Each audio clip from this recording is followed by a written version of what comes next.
সোনামুখীতে তৃণমূলের মহা মিছিল ও পথসভা 21শে জুলাই উপলক্ষে সোনামুখী ব্লক তৃণমূল কংগ্রেসের উদ্যোগে বিশাল মিছিল ও পথসভা অনুষ্ঠিত হলো। প্রায় 6000 কর্মী সমর্থক অংশগ্রহণ করেছেন মিছিলে, যার মধ্যে মহিলা কর্মীদের উপস্থিতি ছিল চোখে পড়ার মতো। মিছিলটি হাসপাতাল মোড় থেকে শুরু করে রথতলায় এসে শেষ হয়।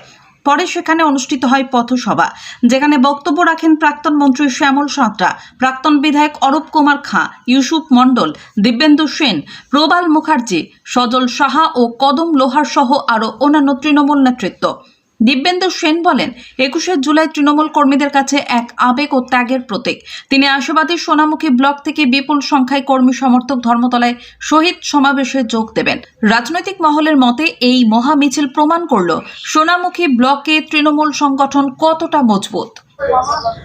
দলীয় বার্তা দিলাম দলীয় কর্মীদের দীর্ঘদিন ধরেই আমাদের কর্মীরা সকলে জানেন 21শে জুলাই মানে আবেগ, 21শে জুলাই মানে সংগ্রাম, 21শে জুলাই মানে ত্যাগ তিতিক্ষা, 21শে জুলাই মানে মাথা নত করে মানুষের দূরে দূরে পৌঁছে কলকাতার রাজপথ ভর্তি করা। আজকে শ্রাবণ মাসের 1 তারিখ, বাবা শিবকে যেমন সকলে একটা আশীর্বাদ করে প্রণাম নেয়, শিবের যেমন একটা আবেগে আমরা চলি, বাবা শিবের জন্য 21শে জুলাই যুব সমাজের একটা আবেগ।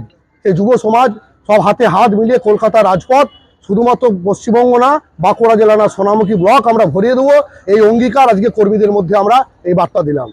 আজকে দেশের প্রধানমন্ত্রী দুর্গাপুরে একটি জনসভা করেছেন, সেখান থেকে বক্তব্য রাখতে গিয়ে তিনি বলেছেন বাংলার উন্নয়নে বাধা হয়ে দাঁড়াচ্ছে শাসক দল তৃণমূল কংগ্রেস।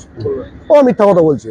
উন্নয়নের আরেক নাম মমতা বন্দ্যোপাধ্যায়, এটা পশ্চিমবঙ্গের মানুষ জানে, যার জন্য দুহাত ভরে পশ্চিমবাংলার মানুষ মমতা দিকে আশীর্বাদ করেছেন। তবেই তো ওরা আগামী দিনে সাইনবোর্ড হয়ে যাবে। আমাদেরও দিদি বলেছেন আগামী দিনে 50টা সিটও বিজেপি পাবে না। এটা শুধুমাত্র সুশ্রুতি দেওয়ার জন্য আর আমাদের তৃণমূলের উন্নয়নটাকে স্তব্ধ করার জন্য ওনারাই বক্তব্য, তাতে তৃণমূল কংগ্রেসে কোনো যায় আসে না। আরো বলেছেন যে তৃণমূলের আমলে শয়ে শয়ে কলকারখানা এই রাজ্য থেকে বন্ধ হয়ে গেছে। না না না, এটা ফালতু কথা। আর তৃণমূলের আমলেই আজকে মা বোনেরা স্বনির্ভরভাবে মাথা উঁচু করে বাঁচার একটা পরিকল্পনা, আজকে লক্ষ্মীর ভান্ডার থেকে শুরু করে বিভিন্ন প্রকল্প আপনারাও দেখতে পাচ্ছেন, সাংবাদিক ভাইরা, এই সবুজ সাথী, কন্যাশ্রী, রূপশ্রী থেকে শুরু করে আজকে মা বোনেরা দেখুন স্বাধীনভাবে স্বামীদের কাছে আর হাত পেট 10 টাকা নিতে হয় না। লক্ষ্মীর ভান্ডার মাকে মাথা উঁচু করে, বোনকে মাথা উঁচু করে বাঁচার স্বাধীনতা একজনেই দিয়েছে। ইতিহাসে এরকম রেকর্ড নেই। মমতা বন্দ্যোপাধ্যায় যেটা দেখিয়ে দিয়েছে, আগামী দিনে কেউ পারবে বলে আমাদের মনে হয় না। মোটামুটি ভাবে আমরা তো বেশি বলতে পারি না বিজেপির মতো, 1006 লোক হয়েছে, আপনারা দেখতে পাচ্ছেন, লাইভ টেলিকাস্ট করে দেবেন, দেখিয়ে দেবেন ওদিকে। আপনার নাম? আমার নাম দিব্যেন্দু সেন, সোনামুখী ব্লকে পঞ্চায়েত সমিতির কর্মাধ্যক্ষ।